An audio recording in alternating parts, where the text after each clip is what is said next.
What was it about law enforcement that appealed to you? Helping people, just being there to assist. It's just something that I saw growing up, the passion I saw in my parents and everyone that's always lend a helping hand, help someone out. I saw that all the time. When my dad would cook barbecue, he always had extra food. He would drive and give it to some of his friends and someone who needed a plate. So it was just that sense of being there for people. And I thought police officer is just a great way to be there. Welcome to the UMGC podcast, Unstoppable Stories, with your host, Lauren Cardillo. Today, I'm joined by Zachry Flores, UMGC grad, but also a member of the military for most of your adult life and an MP. Mhm. So tell me, how did that start? I mean, to be in the military for such a long time, what was your interest? How did it all begin? Well, to be straight honest with you, military was always in the back of our mind. We grew up with the family's mindset of, we will support you through college. If you're not going to be in college, you got to help support yourself being at home, get a job, or military. So, I went to college. My parents are supporting me. I was in my first semester. I was doing law enforcement, 18, wanted to be a police officer really bad. So that's what I was studying. I had to wait till 21. So one day, without really notifying anyone, I went to the recruiter's office. I was like, I'll join the army. I was like, hey, I want to be an MP. That's the way I'll go. So I could fast track to be a police officer right away. And that's what I did. Halfway through my first semester of college, went straight to the military, just so I can get that passion started faster. What was it about, you know, law enforcement being a police person? What was it about it that appealed to you? Helping people, just being there to assist. It's just something that I saw growing up, the passion I saw in my parents and everyone that's always lend a helping hand, help someone out. I saw that all the time, when my dad would cook barbecue, he always had extra food. He would drive and give it to some of his friends and someone who needed a plate. So it was just that sense of, just being there for people. And I thought, a police officer is just a great way to be there. So you join the army. You don't go to college then, you stop college. Yeah. So what happens next? You end up like, how long does it take somebody to become an MP? I have no clue. I only see MPs in movies. Yeah, you had the 9 weeks of basic training, then I think it was 9 weeks of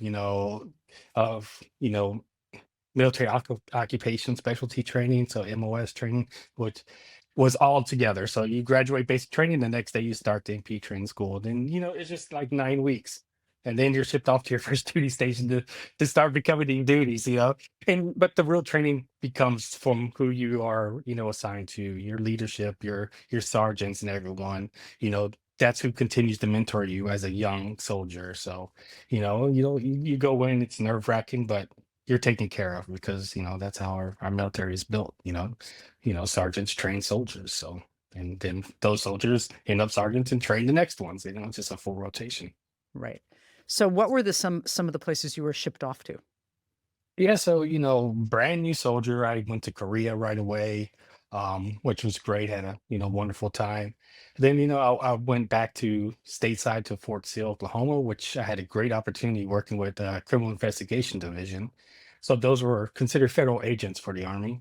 So I worked on the drug suppression team there. So that was outstanding, fun, nerve wracking, but a very great experience. Um, and then, then I came to Germany for the first time. And then we deployed to Iraq from here. So I had a 15-month deployment to Iraq and support the Operation Iraqi Freedom. Came back to Germany for a little bit, and all these I still had police duties when I was back. After I left Germany, I went to Fort Hood. As soon as I got there, I pretty much got told, "Hey, you got some deployment experience. We need you to go to Afghanistan." And I was like, "Oh gosh, all right." So then I was excited to be home. I'm from Texas. I was at Fort Hood. I could drive home 3 hours. Got to drive home once and then deployed, went to Afghanistan. Um, which was a crazy experience because I'm an MP. Um, you know, what they say about MPs, they're low accent ground soldiers, legs, we're not airborne or anything. We drive. I get to Afghanistan. I'm in a dismounted walking patrol type of mission. I'm like, so that was an experience. But then I came back, to Fort Hood, and then I had one more duty station back to Korea, exact same unit I first started with in the military. So my first MP company was my last MP company, and that was my career there. So, for people who have a vision of Iraq and Afghanistan, which I'm sure they do, what was it like for you? I mean, they're very different places, but a lot of similar terrain, I'm guessing. Well, yeah, Iraq, I had a mission. We started off with like 7 police stations or Iraqi police stations. We would mentor, train, you know, and then by the time we left, I believe we were at 10. And then a major crimes unit for the area. So we were really getting involved. And there'd be some places that we would go and you just kind of could tell it just wasn't meshing. We would try our best, wasn't meshing. We would go to another place and like we would be clicking. These people were moving forward and all that. And I really, really felt that our mission there was very impactful. We really, I believe, made a difference. I mean, we were there just under 15 months. It's a long time. I took R&R in my 11th month. I was almost there a year before I had R&R. It was crazy. But, so I had that experience and, I felt, that there was a great impact. Our mission was there. We had some danger, but not as intense as I had in Afghanistan. But that mindset, when I got to Afghanistan, was like, okay, I've done this, different country. Where, like I said, my mission was completely different. I was walking everywhere to checkpoints. We're in the mountains, like at 10,000 feet elevation. You can't breathe. You're carrying all your gear. And then this is where we were actually having more combat related incidents. And that was a completely new experience for me. Yeah, I got sent because I had experience, but my experience was driving around, mentoring all these police. I was doing the same mission, was mentoring, and training the Afghan police force, or the Afghan National Police. But we had the complete danger involved into this, and it brought a complete different aspect and mindset. And it just I had to relearn, but not show it because I was a sergeant. So, it was, you'd just be kind of in your corner with the other sergeant, like, ooh, all right. You know, today was a day, man, like I can't even describe this day to family. In I was gonna ask you, describe me a day where you went like, okay, this is like different. What were those days like? Yeah, and the thing is, you didn't really, and like when you're a sergeant, you don't want to show that to your soldiers because you want to be confident, you want to be tough, you want to keep motivating.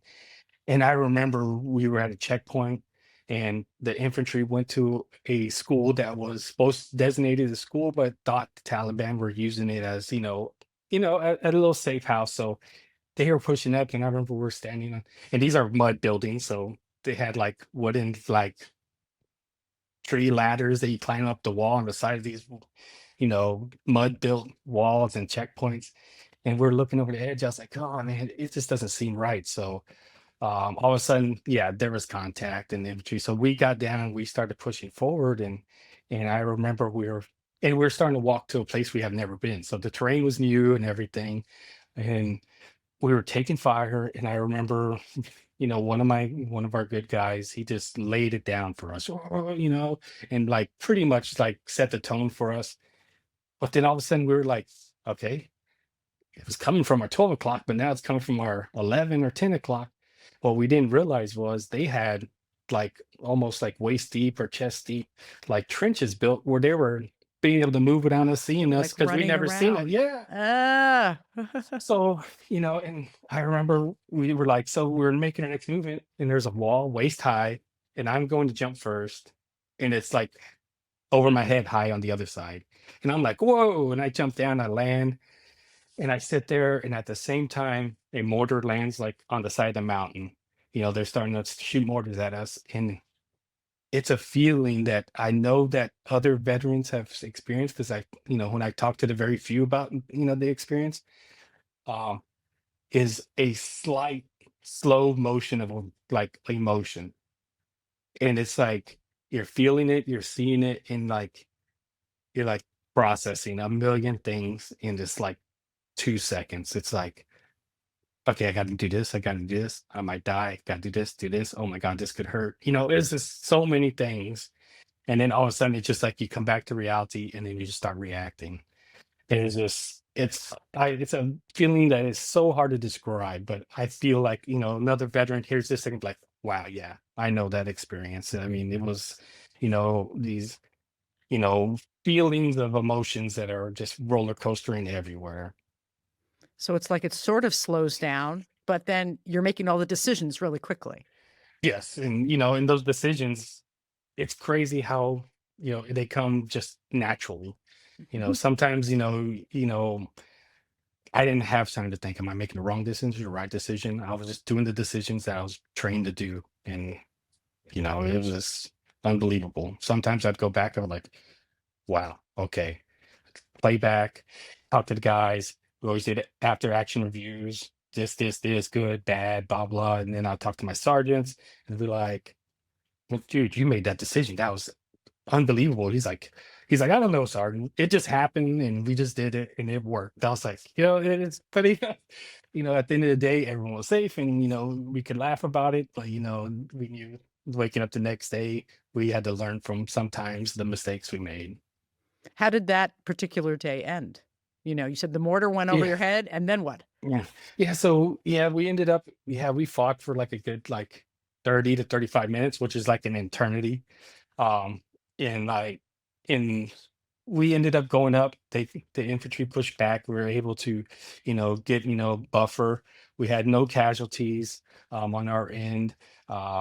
We were out there for a while. I mean, because the mission lasted long before that, so we were getting low on water, low on ammunition, and then once we break contact or once we get the Apaches in the air or AWT Apache weapon teams would show up, then it was game over. They would just back off. You see them coming over the edge. You're like, yes, because I mean that was one of my go-tos. Like it started happening, boom, I was calling, come save me. So if those any of those pilots ever heard this, you're there in Afghanistan. Thank you so much. You saved us all the time. Yeah. I So love it. yeah, it's all a big team. So yeah, so we came back and and when we decompressed, you just sit there and you just like, thinking like, what will it just happen and how, and everyone had to self-cope, and a lot of that coping didn't really come into effect till later years and everything. That's why I'm able to talk about it now. Oh, I'm That's it. sure. Yeah, because it's happening in real time and in your life, and you have to process it really fast. But how can you, right? It's happening in real life. How is it? How were the people you were training? How did that make you feel, or how did it go? Because you ended up now being the mentor. Yeah, well, the big difference from Iraq and Afghanistan was, I would say, intelligence level and school level. Iraq, they would understand and take our concepts of, basic police functions. Um, I got tasked to do a basic forensics class in Afghanistan, so I get this, I'm like, yeah, okay. The first thing I go out, true story, I just talk about simple fingerprints. We didn't have much training aids and everything, so I just got a pencil, scribbled it down, rubbed my finger on it, and then I made a fingerprint, with the pencil onto the paper, and I was explaining, this is a fingerprint, it's unique, to you and you only, and there's certain identifiers on the fingerprint that can identify you. Then my interpreter's like, oh, they got to want to say something. And my interpreter starts laughing. I'm like, what? He's like, he said that you're teaching Hollywood. And I said, I was like, excuse me? He's like, he said you're getting this from Hollywood movies. It's not real. And and that was so deflating to me. I was like, why is this happening? And I continued and it just showed because when I did the same thing, in Iraq, they understood and processed it and everything. Um, yeah, it was difficult. Yeah. So how did you end up then getting a traumatic brain injury? Where did that happen? Yeah, so in another incident there, like we were providing support with our trucks at the time, and I they took contact, we got there, and when I was trying to get out of my truck because I wanted to go to a different truck to get a better radio signal to call in for some assistance. And as soon as I opened my door, like they started like lighting me up. And I was like, I was stuck because my gear. So then the only choice I had was just to jump down. So when I jumped down from the top step of an MRAP, so your feet are a couple of feet off the ground. So, and then plus I'm not that tall, but my height, plus my height. And then I landed and I just knocked myself out, cold in the middle of a firefight, which wasn't good because I stood up thinking like, oh, what just happened? And I'm like, oh, whoa, whoa, whoa. And then I started processing, and then it just kind of snowballed from there. Um, yeah, and trying to be tough and the leader and not get the help, and plus we only had medics and everything and where we were. So, I just kind of just brushed it off like it was nothing. And, the week-long headache eventually went away. So I thought, oh, it's good. But then, it kind of snowballed, after a while, and with no treatment and everything. So did you realize that you had been knocked out? That you had sort of lost consciousness for a little bit? Not really, until one of the guys told me, they're like, you're just laying there. We thought you got hit. And I was like, oh. And so not knowing how long I was laying there, he said it was a few seconds, and they said it was like they're like, oh, they're like he's been hit, check on him, but I just stood up and they're like, oh, he's okay. Hmm. It was kind Yeah. of, the situation because they could see me because we didn't have too many people on the ground. So then it was too dangerous for them to really run to me at the time. Hmm. So you probably thought, concussion, I'll be fine. Yeah, know. yeah, just shake it off and keep on going. And yeah, and it it just happened, it's just we kind of just went through a lot, bodies aching nonstop, and yeah, we felt it later afterwards, but we just I was didn't going to want to. ask you, when did you figure out maybe this is more than just a bump on my head? Yeah, just when I started getting the migraines constantly, and then I never had migraines before, and then they just started happening more and more frequent, and they just kind of just never went away. And it's just something that I live with and cope with now, for life. But uh, there's certain medicines I have and stuff that helps me eliminate them in time. But at the time, wasn't really thinking about it because my knees hurt, my ankles hurt, my back was hurt all the time. I was tired, I was dirty. Just it was on the back end of the mind. It wasn't something that was priority at the time. Priority was the mission and the soldiers, and I mean everyone was hurting. When we got back, it just seemed like we were just walking like old men, and just, you know finally recovering, and just feet hurting constantly. But So you finally decided I should go for help, I should get some help, or what sort of made you think, you know, what can I do? yeah, so when you reintegrate, you have all the appointments and everything, and that's kind of like they're like, okay, so you need to go see here, here, here, and here, and make some follow-up appointments, and that kind of just started leading to everything. um and that led to further assistance and help, with like PTSD and all that. And so it kind of just, they guide you there, they give you the opportunities. If you're not taking it, then it's there. But it was just that process of coming back, to Fort Hood at the time, just that they recommended I go do it, and I did, and luckily I did in time, and got the help I needed. So what helped the most? What was it that helped you not feel that way all the time? This is At the time, it took a long time.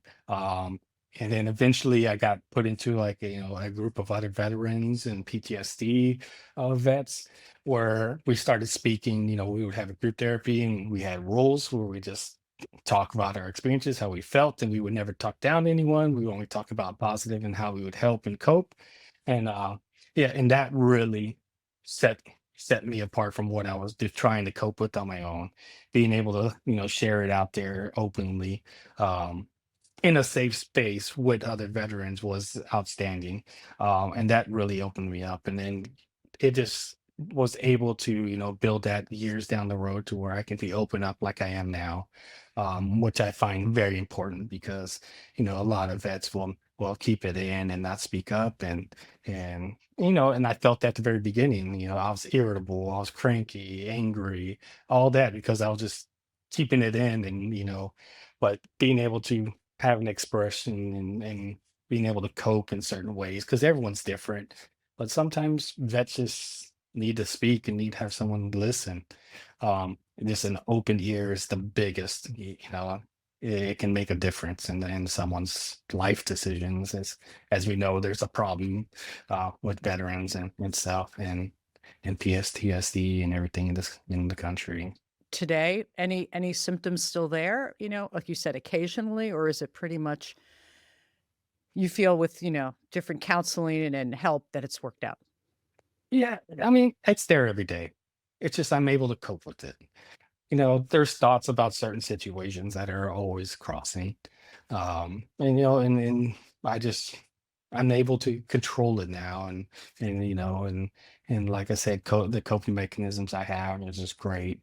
And then of course, now, and my wife, was there from the beginning and everything, and she saw the transition of who I was, and there were some pretty rough times, and she stuck by, and now she understood, and the support and everything, and now it's just when she knows, she can actually tell if I watch a movie I wasn't supposed to be watching. She's like, what did you watch today? And I'm like, oh, Black Hawk Down or something, you know, she's Zero like, Dark oh, 30. Yeah, yeah, right. That was a good she's idea. like, of course you did, you're all cranky now, but yeah, so, it's just that being open about it. I just feel like, you just have to get somewhere and you trust in someone who can listen, and it makes a big difference. When you said you now have like coping mechanisms, like what are they for someone who doesn't know a lot about? Yeah, I really love the garden. Now that I had a baby, it's like the garden looks horrible, but and that's my new coat. The new coat, is the sun. But going out in the garden, cutting the grass, just being able to do that. I played video games just for a little bit. If I'm having, just feeling a little stressed, jump on, play a little bit, not too excessive. Or just tell the wife like, yeah, I'm just not feeling the best or something. She's like, oh, let's go out to eat, get our minds off a bit. Hmm. And then, of course, German soccer. It's stressful, when you're rooting for a team and starting to become a hardcore fan, that could be stressful in itself. But but that absolutely helped me tremendously. Crowds and everything I used to be anxious about. I became passionate about, our local team here in Mines, and going to the atmosphere there did not bring that anxiety that I had normally had. And so it just gets me into this big, large crowd who's just loving the atmosphere, loving their team and all that. And yeah, it really helps. So you end up getting out of the military.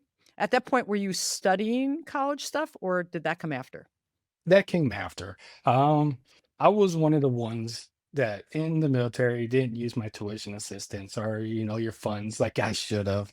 But I preach it now every day, now, working for UMGC, also I tell my personal story. Like, look, I didn't use my tuition assistance. I got out and I had barely any credits of college. I was like, so I had to start from basically zero. Like, it was like maybe under 20 credits of education. Oh, wow. So tell me how that went, and how did you end up finding UMGC to do that? Yeah, so I moved back to Germany. Me and my wife spoke about where we would go, so we ended up coming back to Germany. And then I had to start basically civilian life. I worked very low level jobs. I was pizza delivery. I worked at on base, serving coffees and everything. I even worked at childcare. That's a stressor of itself. Had Afghanistan, Iraq. I'll put it on the same level as childcare. But I was doing what I had to do to survive here and, Right. function. And then so I had the GI Bill. great benefit, great benefit. And I just started going to school. I started out, I met someone who said, "Oh, there's a great professor at Central Texas College," which he was. Mhm. But then I was like, then someone was like, "You should go to UMGC. They have more options." And then so I stepped into UMGC and then started finishing out I was still going on my associates at the time, and then moved over to UMGC for higher education. So how many years did that take you? So let's see. So I got out in 2014. So I started college in 2015, and then I Mhm. finished my master's in December of 2020, That's pretty good. I mean, nonstop. that's like 5 years, like Yes, I undergrad went. basically and master's. Mhm. I went nonstop. I went spring 1 and 2, summer 1 and 2, fall 1 and 2, winter intercession, nonstop. Yeah. I love it. And what was your degree in the end? Yeah, so, then I did my undergrad and my bachelor's was criminal justice with a minor in business, and then I did an MBA, and then I started a second graduate degree recently because I wanted to teach criminal justice classes, so I started that, but I kind of backtracked and stopped. Because now I applied for and hopefully I get in for a doctoral program with UMGC. So does all that energy and excitement for education, do you pass that on to students now? 100%. It's just I never felt like that until I started going through and then actually getting into this job. I just feel like they have all the opportunity in the world up in front of them, especially in the military community. They have, you know, and the thing is, that passion in my office didn't come from me. It was built already. I have to give a shout out to my colleagues that were there, in our Wiesbaden office. Top notch community serve our customer service. It is top notch. They care about their students, and I came into that, and then I brought a different aspect into it, and then all of us together just, really bring, higher education to who want it and need it. What is your day-to-day like? If there's a structure to it, you Yeah, know? yeah. I mean, yeah, day to day, basically going in early in the morning. And then, we have our hours are long, so we're available like 8 in the morning to 8 in the evening. Of course, we have all our coordinators and we have an evening that covers to the end. Well, we're just there to support the students 100%. So, they come to us for anything and everything possible, financial aid, enrolling in the classes, getting their Army tuition assistance squared away and approved and submitted. We have academic advisor on site who, works with us and we work with her, just to make sure that the students, really have an academic goal and like, and how to achieve it. And it's just a very well-oiled machine, we get there, we're answering the emails, we're answering the phone calls, we're doing the walk-ins, and we sit there and we like sitting there and taking every step of the way with the students. So we're not going to be like, "Oh, we'll just sit here, do an application. All right, thank you, enroll in classes." So, we'll be like, "All right, sit down. All right, do the application. We're good. All right, so let's, if it's a military member, get your joint service transcripts, log in. Let's get them sent to UMGC so we can get those evaluated for credits. All right, got some time? Yes. All right, jump on there. Let's do FAFSA. We're going to do, we're going to submit for financial aid, try to get you some Pell Grants because we want every student to try to get Pell Grants, free money for their education. So always, so we're like, do the Pell Grants, get your high school transcripts sent in, couple hours of work, you can get more money for your education, and then we they have a problem with Army United. We work really well with the Army counterparts upstairs. So we walk them up there. You can help them unlock their account or what do they need to do next. And it's just constant rotation of that every day. And then of course our evening classes, we're overseas. Uh, we have adult learners who have full-time jobs. Of course, we have, other learners too, but they're working 40 hours or more, or so we have our classes in the evening, 1800 to 2100, a couple times a week or in a hybrid format. So, that we can provide our services to them over here while they're working over here. And you're teaching as well, aren't you? Yeah, so I just started. It's not too much. I teach a very basic course, which when I first started, hey, yeah, you could teach it, and it took about a year until I got into it. But I do Lives 150 Introduction to Research, but I love it because I'm back in front of the military. So, it's bringing kind of back of my military roots that I'm standing back in front and teaching, but it's to the military community. So it's just it feels great. I never thought I'd be teaching a university course ever. Yeah, it's just unbelievable. It's a great feeling. How much do you see yourself in those students? Yeah, I do. Especially the ones that, kind of get coerced by leadership. Hey, my sergeant told me to come down here and sign up for classes. You know, we get that a lot, and then you see it. And I remember one guy. Um, I'll just say his name. His name is Andy, right? He's a great student. Him and his little comrade came in, and with his friend seemed like was very motivated, wanted to do college. And he was kind of like, yeah, I'm not sure, this or that. We'd see him around the post office. Hey, you coming by and sign up? Oh, I'm not sure. Guess who's in classes every semester now? Andy's the one in classes every semester and motivated and happy and proud of himself that he's taking courses, and it's just simple little things like that that, we're just out in the community and then helping someone just with their higher education. It's great feeling. Was there someone who helped you, like professors, different people that helped you through your process that helped you get there? 100%. Um, and it came down to where I was struggling. And I wasn't really having the grades. I was kind of making it through. And at the time, I wasn't very coping very well still. So it was a lot of stressors. I believe it was intro to business. Believe it was the course, and it was the professor was her first time teaching on a military base, never been involved in the military. After the course, she asked me if we can have a sit down so she can just understand more about the military and what it's all about. That talk led to about dealing with veterans and what we've gone through, this and that, how to see this in classroom, understanding schedules, understanding what TDY is, and just basic little stuff. Well, she reached out to our headquarters and got me in touch of who's Dr. PJ now, which is when I first met her, and she came down and then told me about accessibility services, which I didn't even never heard of at the time. So then that little interaction between that professor and then someone at headquarters coming down to meet me as a student, brought a service that I didn't even know I was able to use.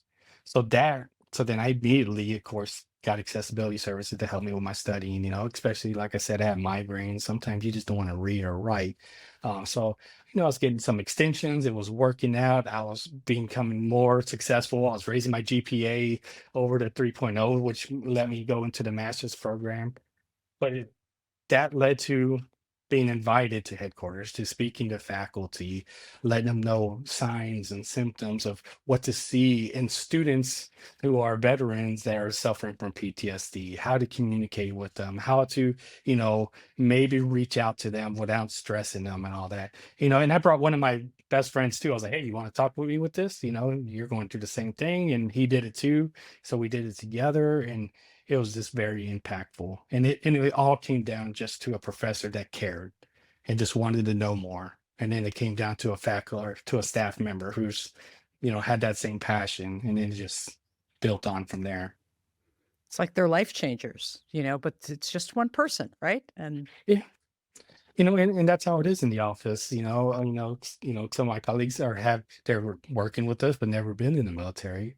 And a military person comes in, sometimes they'll be like, hey, talk to Zach over here. He knows about VA benefits and this or that. And it just, it works out. Sometimes vets need to talk to vets, it's just part of it, you know, but it's about just caring and knowing how to put that care into someone and how to give them to the right person or the right services, and then it just will help them out to be successful. so you end up graduating. Did you actually go to graduation? And how did that feel? Yeah, so I went to all three. I went to my associates, I went to my bachelor's, uh, but my master's was a little, it was COVID 2020, right? So, UMGC, well, I'm talking about customer service. They go above and beyond. They really do. Right. So it's COVID time. How did they do it? They actually moved it from our headquarters in Kaiserslautern to Wiesbaden Army Airfield. Well, that's why I was play concern. It's Army Airfield back when I was there the first time. So they put it on the airfield. They built, there's a big old stage, a big old screen that had names on the left side, and you're sitting in your car. So they lined up all the cars there, right? So then they had the they had the speaker, you put it on the radio station so you can listen to what was being said. And then, you'd see they'd put like 5 names on the list. So you get out of your car, walk up next to the stage, and then you'll be walking like that. But that's how that commencement went. And they were able to put that together for those graduates that time, which was awesome. And that's just part of what like UMGC does for their students. They just make sure, they really celebrate, achievements. Oh, it's a huge deal. So you said that you never envisioned that kid, you know, when you were growing up in Texas would get these degrees. Mhm. When you look back on that now, what was the defining thing that changed everything? What was it that made you into what you are today? And I know it's a hard question, but I'm curious. Yeah, so I have 3 brothers.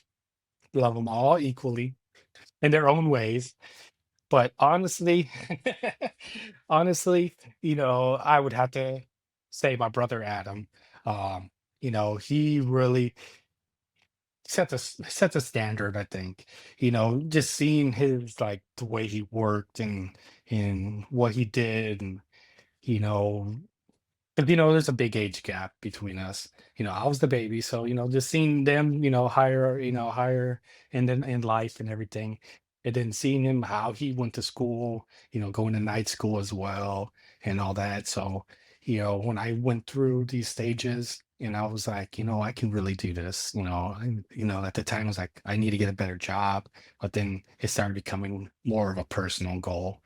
I was like, and then so I remember when I started my MBA, I wrote him, was like, hey, I'm starting my MBA. And like, he was like, that's amazing. And, and then going through that was, it was a good feeling because I wanted to show him that I was able to do the same thing as him and be proud of me and all that. And then of course, being the first generation, going to college and everything was, a big deal. So I think it's just an example setter for other generations of our family and everything, and of course making the parents proud, of course. That's 100%, getting their reactions is the best thing ever. But it was, you know I just didn't think I could do it. That's why I never saw myself as a college graduate. I didn't think, that intellectually I had the ability to go to college and finish it and be able to do all that. And then when I was able to, it just started, it just built a fire that just kept on going. I just wanted more and more. And it was just, and then now being in higher education, it was a big deal to come into this job too, because I was leaving government service. I worked, the military, then I was in government service. And then, you know, jumping into UMGC was a big step. But I saw the camaraderie, the atmosphere and everything, and all of that just tied together. And that's kept me in my motivation and achieving my academic goal, which I never even had really in high school or after really. And it all changed, once I was in this organization. Hmm. So what's the future? I mean, crystal ball, 5 years from now, what are you doing? Five years from now, Dr. Flores. So of course, that's yeah. So Dr. Flores, and I know my wife could be watching this, and the one thing she said is like, "I'm never gonna call you doctor." And like, I'm like, it's all right. But 5 years from now, I hope to be, in a leadership position in UMGC. I'm really dedicated to this organization. I feel and I love their mission and what they do for our service members, especially overseas. And I do not see myself, moving away from it. Either I'll still be in the same office 5 years now, or I'll be at the headquarters and running, help supporting our field offices from there. Great. I love it. And all the success to you. So thanks so much for being here today. We really appreciate it. Yeah, I really appreciate the opportunity. Thank you so much. Thanks again for being here. And for everybody listening or watching, please remember to like and subscribe if you want to see more unstoppable stories. Thank you so much, Zach, for being here. We appreciate it. Thank you.